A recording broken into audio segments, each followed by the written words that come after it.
Hey everyone, season 10 of Buffy the Vampire Slayer goes places the show never did. We are not just talking about monsters of the week or epic battles, we are diving into hidden layers of vampire mythology, exploring love, jealousy, and the question what really connects all these vampires together. This isn't just about nostalgia, it's about how stories evolve, twist, and still manage to surprise us years later. So buckle up for part 2 Buffy the Vampire Slayer season 10. It's about to get intense.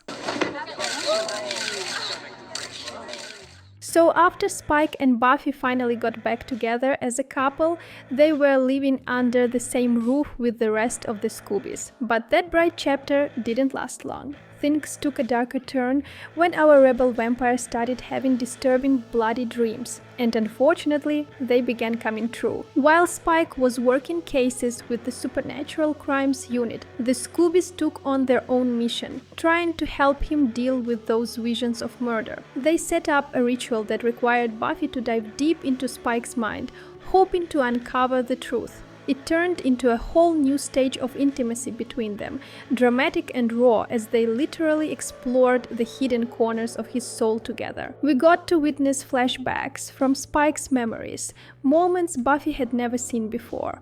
One of the highlights was the payoff to Spike's classic line, "You glow." In the comics, it finally became literal. He actually saw her glowing because he was in love. Then came another flashback, the moment he fought for his soul. For the first time, Buffy truly understood the weight of the price and how much he had risked for her, even back when he was soulless. But the writers didn't stop at heavy nostalgia. They slipped in some humor too, and even gave us a twist of Buffy's jealousy. We saw a scene where Angel, leaning into that bromance energy, pushed Spike toward Harmony. That ended in a one-night stand, which Angel thought might help him move on from Buffy. Luckily, Willow managed to pull Buffy out of that jealous spiral so they could finish the mission. Suddenly, Buffy noticed a dark trail from Spike's dreams. It led her back to memories, Drusilla, Angel, and Darla. She followed the bloody trail all the way to the Big Bad, a demon who had started one of the vampire lines, Arceus. This entity lived within every vampire, tying into the show's original mythology while adding new context. After completing the ritual, the Scoobies tried to figure out whether all vampires in that bloodline were in some way part of a single personality. Buffy asked herself, Spike, Angel, could I have fallen in love with the same person twice? Spike, remembering Drusilla, got confused. Did he somehow sleep with himself? That thought vanished the moment he realized Buffy had admitted she loved him. The Scoobies quickly tracked the demon to stop him, but Arceus revealed his true power, the ability to control the vampires he had created. He possessed Spike's body and attacked Buffy. They fought with all their strength until the Slayer dropped her weapon. She refused to kill him, knowing Spike would never truly harm her. Xander, Dawn, Willow, and Giles froze in horror. The Scoobies screamed at Buffy not to drop her scythe. She had to do what she always did, carry out her Slayer duties. But Buffy trusted Spike like no one else in the world. She put her life on the line, and she was right. Love won. Spike recovered and attacked Arceus. The demon shrieked in outrage. "How dare you? I am the Lord of Hell." Buffy calmly raised her scythe and replied, "Well, we're family." Willow and Giles collapsed the walls around them and escaped from the powerful Arceus. Buffy and Spike walked off into the sunset together, epic as ever. But the story didn't end there. A new unexpected Big Bad forced the Scoobies to turn to Angel, which sparked a storm of jealousy in Spike. While waiting for him, Spike couldn't sit still, annoying the whole team. The tension strongly echoed the atmosphere of season 5 of Angel, where two vampires with souls kept clashing. Meanwhile, Angel had his own storyline with Faith in the separate comics. By the second season, after defeating Whistler, Part of London had been transformed and flooded with magic. This arc was known as Magic Town. Angel teamed up with a detective and another slayer, Nadira, who had a special connection to the new magic. When Amy Madison came to him asking for help to resurrect Warren, Angel actually considered it, haunted by his role in Warren's death back during his mad god phase as Twilight. But once he learned that Amy's real plan was to lure Willow to London for revenge, Angel and Nadira stood against her. Thanks to Nadira's deep bond with the city's magic, she managed to turn Amy's traps back on her, transforming her into a rat. After that battle, while walking the streets, Angel was shocked to come face to face with Fred. As you remember, killing an old one was impossible, and under the new rules, Illyria and Fred were able to coexist within the same body. Faith had taken a job at Zane Pharmaceuticals, but she rejoined Angel to help deal with the situation with Fred, determined not to lose her identity. To celebrate Fred's return, Angel took her to Ireland. She had always wanted to see the world. They visited Galway, the place where Angel had grown up. That's where Angel and Fred began to form a much closer bond. He cared for her in a way he had never cared for anyone else, except maybe Cordelia. Eventually, the Scoobies managed to reach Angel, and he came to help them face the enemy of his bloodline. At the same time, he was haunted by disturbing dreams of his own. The real drama started when Angel found out about Buffy and Spike's relationship. Disappointed and hurt, Angel just couldn't understand why she had chosen Spike over him. Was she really happy with the vampire? Willow gave him a clear answer. Spike had changed. With his soul, he had become a better man. Angel, on the other hand, had been stuck with himself for over a century. His pessimistic outlook on Buffy and Spike ended with a grim conclusion. Creatures like him, immortal demons, never got a happy ending. Meanwhile, Buffy's trust in Spike only deepened. She set her priorities straight and told him directly, "Angel's part of my past. Who I am now, you're part of that." No cosmic forces or fate could change what she felt. Angel's return couldn't change it. During the battle with Arceus, the demon managed to seize control of Angel's personality. But this time, Spike was free of him. When Angel attacked Spike, Buffy reminded everyone that only Williams could reach him. After all, they had shared centuries together, and Spike knew him better than anyone. So Spike spoke to Liam, confronting his old trauma with his father, and that was enough for Angel to break free from the demon's control. The Scoobies nearly defeated Arceus, until suddenly he vanished. Back in Magic Town, Angel explained the situation to Faith and Fred. Arceus had become a dangerous new big bad. He had kidnapped Nadira and was working alongside Drusilla, who was all too happy to reunite with her creator. Later, Arceus tried to convince the very spirit of Magic Town to side with him, but once that spirit saw Angel's allies rushing to help him, despite the danger, it chose to stand with Angel. Together they sealed Arceus away.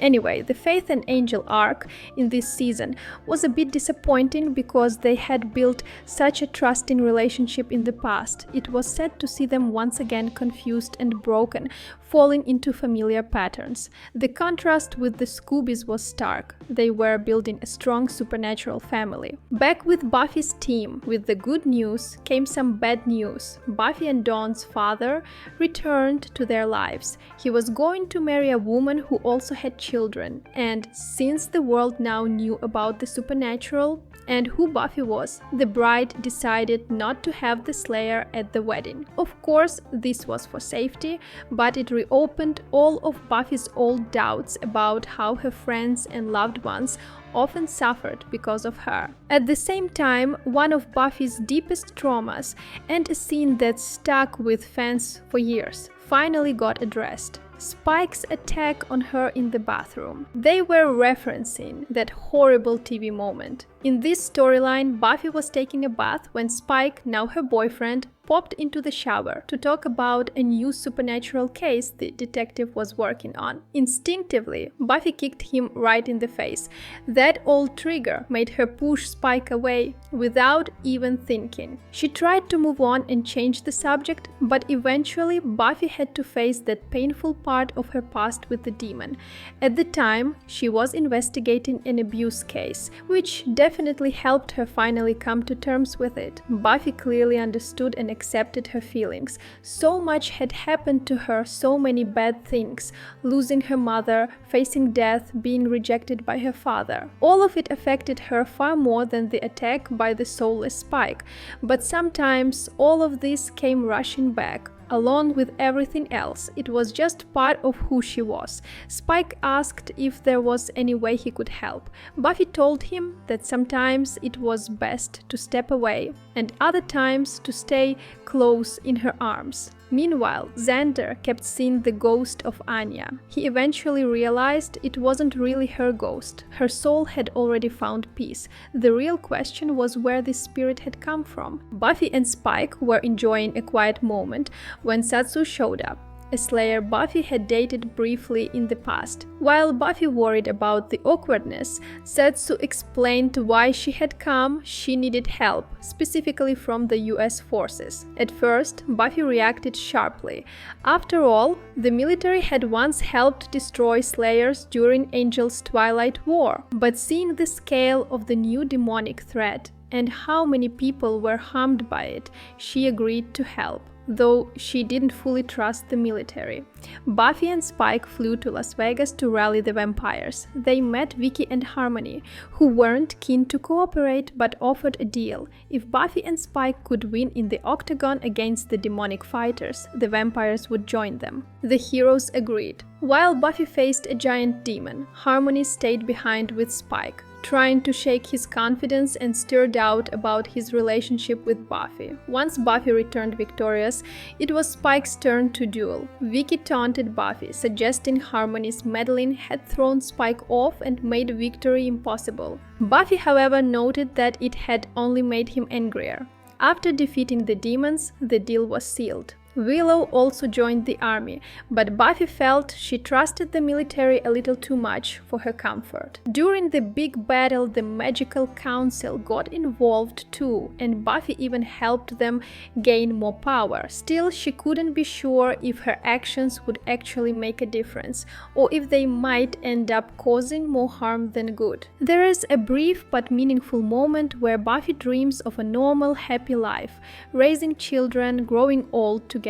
And in those dreams, Spike is right there. As the season progressed, events moved at a breakneck pace, with fairies and Giles' storyline intertwining with these magical creatures. Once again, Buffy found herself being blamed by everyone. If not Willow, then Giles, calling her selfish. Through it all, the only person who consistently stayed by her side was Spike. When the Scoobies finally got past their misunderstandings and headed out on a mission together, old enemies were already lying in wait. The Soul Glutton and the main Siren Demon ambushed them. The Soul Glutton tried to attack Dawn, but since she was the key and her soul was unique, she acted like poison against him. It looked like the Scoobies were winning, but the villains managed to open another dimension filled with monsters. Only Dawn could close it. As the key, she chose to step up and fulfill her destiny, a task she hadn't completed back in season 5. Buffy and Spike strongly disagreed, but the team didn't really have a choice. Spike wanted to go with Dawn, though it wasn't clear how the dimension would affect him or if he might become a threat there. Xander volunteered to accompany her, and the pair left Earth. Losing part of the team to the hellish dimension hit Buffy and Spike hard, emotionally. But danger was already closing in. Behind the demonic trap stood D'Hoffryn, head of the Magical Council, confirming Buffy's instincts. She had never trusted him. And finally, the mystery of Anya's ghost was revealed. She wasn't really Anya, but a creation of D'Hoffryn, made to let her feel real emotions with Xander and eventually become a restored demon of vengeance. Dawn and Xander had their own little adventures in another dimension, which was surprisingly friendly at times. Buffy and Spike, on the other hand, were anxious and unsure how to find Dawn. Buffy wanted to use the vampire book to bring her sister back, but the Scoobies worried it might backfire if she used it for herself. D'Hoffryn kept pushing his evil plan, even killing members of the Magical Council. Later, he came after the vampire book, and his desire for power just kept growing. In the other dimension, Xander and Dawn were having a good time, until they ran into an old enemy of Angels, Lila Morgan from Wolfram and Hart. It was shocking to see her back in that dark role. Coming from a peaceful world, Xander and Dawn suddenly found themselves in a much more dangerous place while trying to get home. Back in the main universe, the Scoobies were arguing, and Buffy finally lost her temper, shouting at Spike and even bringing up her ex, Angel, in the fight. Alone again, Buffy vented her emotions on Spike, just like in the show. Spike suggested taking a break, saying it might hurt her more than anyone else, and hinted their relationship might have only been a fantasy that wasn't meant to last. Buffy stopped him and asked if he would fight with her against D'Hoffryn. They questioned their enemies together, and Buffy made it clear she wasn't ready to break up. She wasn't willing to let go without fighting for what they had. Spike promised he wanted to try building a life together, not seeing her as a symbol of redemption, but just as Buffy. He knew idolizing her wasn't fair. It was time to simply be with the woman he loved. The Scoobies regrouped and the portal opened, letting Xander and Dawn come back together. Meanwhile, D'Hoffryn put together a new group of demons with Anya to rewrite the rules of magic, but his plan didn't work. The Scoobies had already placed a spell on the vampire book. In response, D'Hoffryn attacked Buffy's team. Spike was shocked to see Anya, and it came out that Xander had been talking to her the whole time, without telling anyone about her return. In the final fight, D'Hoffryn seemed to win at first, turning Xander to ashes. Buffy screamed in tears, regretting ever trusting him or giving him power through the book. But Anya, as a vengeance demon, made Buffy's wish come true and brought Xander back. D'Hoffryn lost his advantage, but still managed to attack Anya for her betrayal. She died a second time, but the Scoobies finally defeated him. The new Magical Council was led by Giles and included Riley, Willow, Dracula, and Buffy herself. Lila Morgan tried to offer her help to some council members, but luckily she failed. Season 10 ended on a happy note for Buffy and Spike, who celebrated having fought for each other and coming out stronger despite everything. And that's it for today's dive into Season 10. Thanks so much for watching. Honestly, it means a lot that you are here sharing this story with me. If you enjoyed it, don't forget to like the video and subscribe for more Buffyverse adventures. See you next time, and remember, the story is never really over.